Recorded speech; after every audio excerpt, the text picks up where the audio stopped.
All right, and of course we have our guys, our NFL analyst, Douzable, in with us here in studio, and BMAC with us to discuss this Thursday Night Football matchup. Eagles got the dub in Week 1, Lige. Maybe it wasn't the prettiest win. We discussed it after. Nick Sirianni saying, hey, maybe I'm going to rethink my preseason practices after seeing what happened. They're a little bit rusty, to say the least. But BMAC, I'll start with you.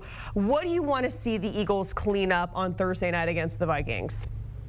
Well, offensively, most importantly for me, I want to see more efficiency from the offense led by Jalen Hurts. Jalen Hurts didn't have his best game based on what he showed all of us a year ago. Only 170 yards, 1 touchdown. He averaged 5.1 yards per pass. That's well below the standard that he set a year ago. So more efficiency. We believe Jalen Hurts is one of the best quarterbacks in the National Football League. We believe Jalen Hurts should be in that MVP conversation. But in the week's play, we did not see anything as such. So we need to see more efficiency. A guy that was extremely aggressive a year ago. And I'm right there with Coach when you talk about not seeing the chemistry Week 1 against the New England Patriots. Even though I really believe the New England Patriots have a pretty good defense, I think the lack of preseason reps and meaningful preseason snaps definitely hurt Jalen Hurts and the entire Eagles offense.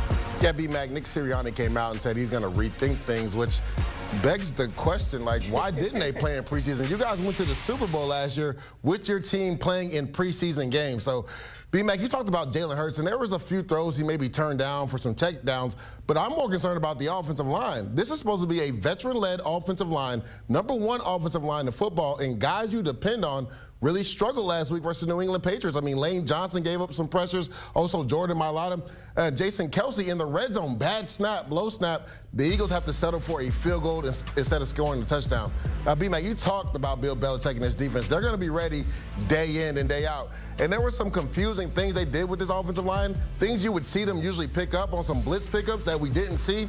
Jalen Hurts was harassed all day long. So that's what I want to see. I thought Jalen Hurts played fine, right? He got outside the pocket sometimes, used his legs, threw the underneath ball really well. Again, turned down some passes down the field, but he was under duress from that New England Patriots defensive line.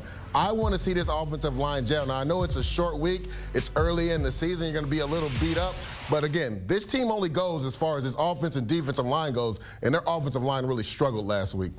We always talk about the offensive line really across the league. We're actually going to talk about the Vikings offensive line and some injuries there in just a moment. But let's start in talking about Philly, their injury report. They're going to be without some key players, Bradbury, Kenneth Gainwell, Blankenship. So let's start, Lige, with who is going to fill the voids here, especially in the backfield for Philly. Yeah, in the backfield, you look at their backfield, and Kenneth Gainwell played really well. He was the guy that got the ball. DeAndre Swift is a guy that's going to really have to step up this game. And I thought it was interesting, even though they traded for him, Kenneth Gainwell got a bulk of the carries. And to me, last year, especially during the playoffs and their run to the Super Bowl, he was the most effective back. It wasn't Miles Sanders, it was Kenneth Gainwell. So that's a big blow. But I think the biggest question, Jacqueline, is the secondary, right? You got 2 of your starters out, Reed Blankenship and then also James Bradbury. That New England offense went off on that secondary last week. Mac Jones threw for over 300 yards.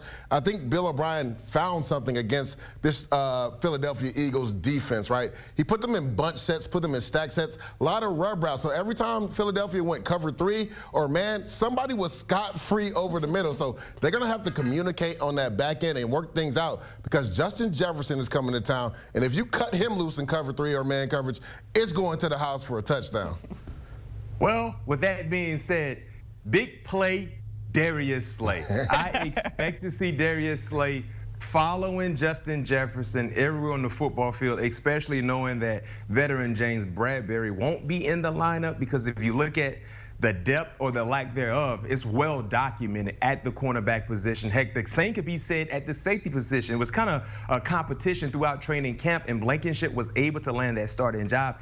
He is out. Will we see Sidney Brown? Will we see Terrell Edmonds? Will we see a cast of players, trying to fill that void as well? But most importantly for this secondary, as you mentioned, a defense that surrendered over 300 yards to Mac Jones. I understand Kirk Cousins get this whole primetime slight and things like that. But one thing they're not afraid to do is throw the football. Kirk Cousins had 40+ attempts in a ball game last week. They just abandoned the run, and he will target Justin Jefferson play in and play out. And if you're not in your bag, and if you're not having an A-like performance, Justin Jefferson will put up video game-like numbers. That has been the calling card for him so far throughout his professional career, and I expect the same thing if they don't really focus in and know where he is all times when he's on the football field. B-Mac, you mentioned those video game-like numbers from Justin Jefferson. He needs only 25 more yards to become the quickest player in NFL history to reach 5,000, or reach that 5,000-yard mark, I should say. You talked about Darius Slay. Certainly not going to be an easy task if you're lined up with a guy like that, B-Mac. Oh, no question. And the thing about this matchup, you got to go back to a year ago. Oh, yeah. They played on Monday night. Darius Slay got the best of Justin Jefferson. Had an interception. Heck, he should have had two. Think like 3 PBUs. Everywhere that Justin Jefferson went, Slay was right there in his pocket, going through his wallet, checking all his identification cards and things like that. He couldn't create any separation. So you better believe, knowing Justin Jefferson, this game is very, very important for him because he wants the entire NFL world to know nobody can neutralize me. I'm Superman and I have no kryptonite. A year ago, Darius Slay was Justin Jefferson's kryptonite. He didn't get off and he didn't provide the type of impact he's been able to provide. So this is a very, very it's a heightened game to say the least, knowing number 18 probably wants to get some get back. Yeah, B-Mac, I think something that people aren't talking about is the new coordinators for the Eagles, right? Sean Desai is a new defensive coordinator for the Philadelphia Eagles, right? They lost Jonathan Gannon. He went to the Arizona Cardinals as head coach. So it'll be interesting to see how he comes out and plays with 2 of your starting 4 guys out this week.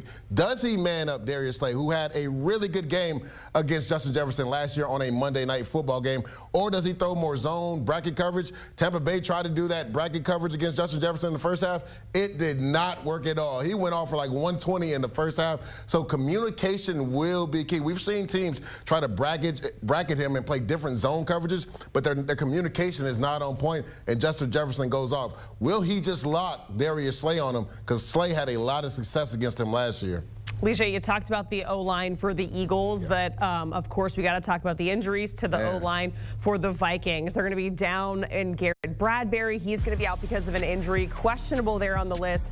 Christian Darrisaw. When you're looking at this Eagles defense and trying to protect Kirk Cousins, how concerned are you for the Vikings when you're looking at this injury report from Minnesota?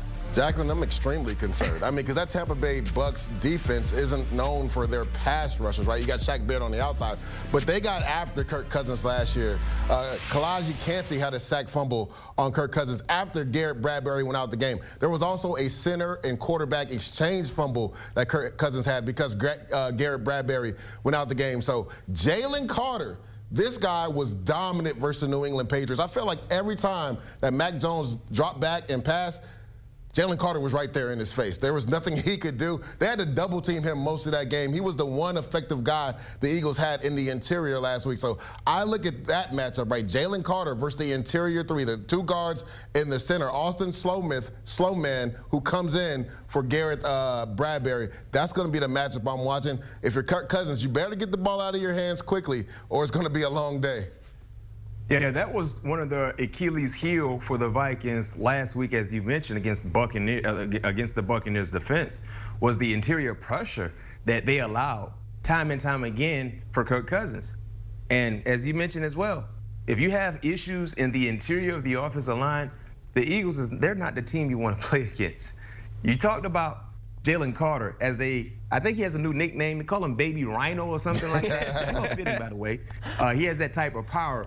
But you can't forget about Fletcher Cox and maybe Jordan Davis, who might decide to come to the party as well. 6'7", 360+ pounds, depending on what day of the week it is. So that's an issue. Then if you want to devote a lot of attention in regards to the interior pressure that you may see, don't forget, they got Josh Sweat, Brandon Graham, 2 guys that have really provided nice, impactful moments for the Eagles on the defensive side. So that's where I'm very, very concerned with Kirk Cousins, especially if they're not able to protect him, because we know Kirk Cousins is not the most mobile quarterback. He needs to have an ideal pocket to work from. If he doesn't have that, it could be a long night. You mentioned he needs to get the ball out quickly, and certainly he'll try to protect the ball better on Thursday night. We know the narrative around Kirk and primetime. He threw 2 picks against the Eagles last year, and he's already up there in the ranks when it comes to picks this season, and we're going into week 2. B-Mac, do you think we see more picks in primetime from Kirk, or do you think he's going to take care of the ball?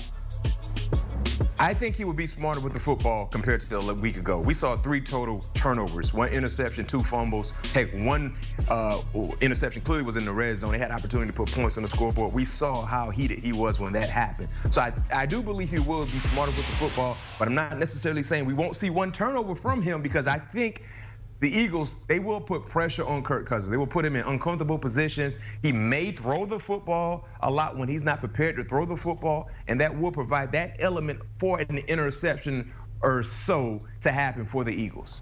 Yeah, when we talked about the interior offensive line, I think that's going to be the issue for the Minnesota Vikings, right? Will they be able to hold up against Jalen Carter and the rest of the company? You talked about Fletcher Cox, Jordan Davis. That was the issue last week. They couldn't handle those twist games up front from the Buccaneers, and they got a sack fumble on Kirk Cousins. Also, a new center, right? Short week. He hasn't really had that much time to work with Austin Slothman. They already had a quarterback-center exchange.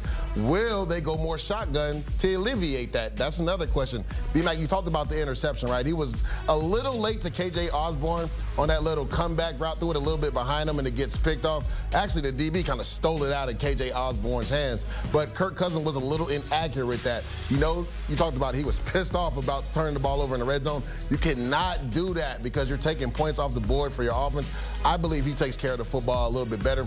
The biggest concern, again, is that interior offensive line for the Minnesota Vikings. All right, fellas, we want to get your picks here. The Eagles are favored by 6.5. The total's sitting around 48 and a hook. B-Mac, what do you like when it comes to a bet? Well, Jacqueline, Lejay, I love the total, 49 and a hook, and the reason why I love the total, we just talked about the concerns offensively for the Minnesota Vikings, especially the interior of their offensive line. I think that will be a concern for 4 quarters. With that being said, it might be extremely difficult for them to sustain consistency throwing the football. And heck, a week ago, they just abandoned the run extremely fast in that ball game. In the first half, they was like, you know what, we're not running the football, even though it was a close ball game. So I don't think they will have a lot of success running the football, especially in between the tackles, in regards to throwing it around the yard. I don't know how efficient they will be, because I do believe the Eagles will get pressure. And then when you transition to the Eagles offensively, I think we will see more efficiency from their offense. But usually when a team doesn't really participate a lot in the preseason, that 3rd regular season ball games is where you start to really see things clicking.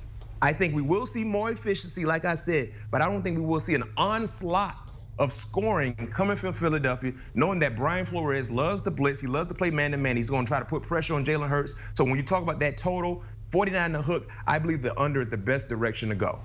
Well, B-Mac and Jacqueline, I got 2 bets. My first one, Kirk co-chains. Now, I hear all the hoopla about him not being able to play in primetime, but it's something about Thursday, and whether it's Thanksgiving or Thursday night football, Kirk co-chains gets it done. The last 3 Thursday games, right, not saying Thursday night football, last 3 Thursday games, Kirk Cousins is 3-0.